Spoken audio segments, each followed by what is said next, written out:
ನಮಸ್ಕಾರ ವೀಕ್ಷಕರೇ, ನಾನು ಚಿದಾನಂದ್ ರುದ್ರಾಪುರ್ಮಾಡ್. ಚೈತ್ರ ಕುಂದಾಪುರ್. ಇದೇ ಚೈತ್ರಕ್ಕ ದೊಡ್ಡ ಮನೆ ಅಷ್ಟೇ ಅಲ್ಲ, ಮನೆಯ ಹೊರಗಡೆಯೂ ಸಾಕಷ್ಟು ಸದ್ದು ಮಾಡಿದ್ದರು. ಅನೇಕ ವಿಷಯಗಳಿಗೆ ಹೊರಗಡೆ ಚೈತ್ರ ಬಗ್ಗೆ ಭಿನ್ನ ವಿಭಿನ್ನ ಪ್ರತಿಕ್ರಿಯೆ ಇದೆ. ದೊಡ್ಡ ಮನೆಯಲ್ಲೂ ಕೂಡ ಚೈತ್ರ ಅಬ್ಬರಕ್ಕೇನು ಕಡಿಮೆ ಇಲ್ಲ. ದೊಡ್ಡ ಮಾತಿನ ಮೂಲಕ ಸದ್ದು ಮಾಡಿದ್ದಾರೆ. ಇದೀಗ ಚೈತ್ರ ಮನೆ ಮಂದಿ ನಡುವೆ ಜಗಳ ಹಚ್ಚಿ ಮಜಾ ತೆಗೆದುಕೊಂಡಿದ್ದಾರೆ ಎಂಬ ಕೂಗು ಕೇಳಿ ಬಂದಿದೆ. ಹಾಗಾದ್ರೆ ಚೈತ್ರ ಮಾಡಿದ್ದೇನು? ಅದನ್ನೇ ಹೇಳ್ತೀನಿ ನೋಡಿ. ಚೈತ್ರ ಹೊರಗೆ ಅನೇಕ ಕಾರಣಕ್ಕೆ ಚರ್ಚೆಗೆ ಒಳಗಾದವರು. ಹೊರಗೆ ಸಾಕಷ್ಟು ಟೀಕೆ ಎದುರಿಸಬೇಕಾದ ಪರಿಸ್ಥಿತಿ ಚೈತ್ರರಿಗಿತ್ತು. ನಂತರ ಅವರು ಬಿಗ್ ಮನೆಗೆ ಬಂದಾಗಿನಿಂದ ಅವರ ಆಟದ ವೈಖರಿಯೇ ಬದಲಾಗಿತ್ತು. ಏರು ಧ್ವನಿಯಲ್ಲಿ ಮಾತನಾಡಿ ಎಲ್ಲರ ಗಮನ ಸೆಳೆದಿದ್ದರು.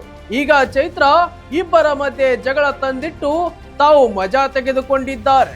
ಧನ್ರಾಜ್ ಹಾಗೂ ರಜತ್ ಮಧ್ಯೆ ನಾಮಿನೇಷನ್ ವಿಚಾರದಲ್ಲಿ ದೊಡ್ಡ ಜಗಳ ಆಗಿತ್ತು. ಅದು ಅಲ್ಲಿಗೆ ತಣ್ಣಗಾಗಿತ್ತು.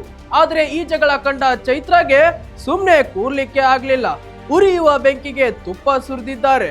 ಚೈತ್ರ ಧನ್ರಾಜ್ನ ಎತ್ತಿ ಕಟ್ಟಿದ್ದಾರೆ. ನೀನು ಸುಮ್ಮನೆ ಇರಬಾರ್ದು ಧನ್ರಾಜನ್ನ, ಅವರು ಏನೇ ಹೇಳಿದ್ರು ತಿರುಗೇಟು ಕೊಡಬೇಕು, ಇಲ್ಲದಿದ್ದರೆ ನಿನ್ನನ್ನ ಅವರು ಸುಮ್ಮನೆ ಬಿಡುವುದಿಲ್ಲ ಎಂದು ಧನ್ರಾಜ್ಗೆ ಪಾಠ ಮಾಡಿದ್ದಾರೆ. ಚೈತ್ರ ಮಾತನ್ನ ಧನ್ರಾಜ್ ಗಂಭೀರವಾಗಿ ಸ್ವೀಕರಿಸಿದ್ದಾರೆ.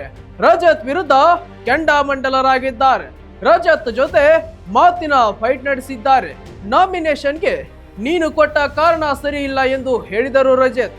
ಇದೇ ಕಾರಣಕ್ಕೆ ರಜತ್ ಮತ್ತು ಧನ್ರಾಜ್ ಮಧ್ಯೆ ಕಿರಿಕಾಗಿದೆ. ಇಬ್ಬರು ಕೈ ಮಿಲಾಯಿಸಿ ಕಿತ್ತಾಡಿಕೊಂಡಿದ್ದಾರೆ. ಧನ್ರಾಜ್ ರಜತ್ ಕೆನ್ನೆ ಮುಟ್ಟಿ ಮಾತನಾಡಿದ್ದರು.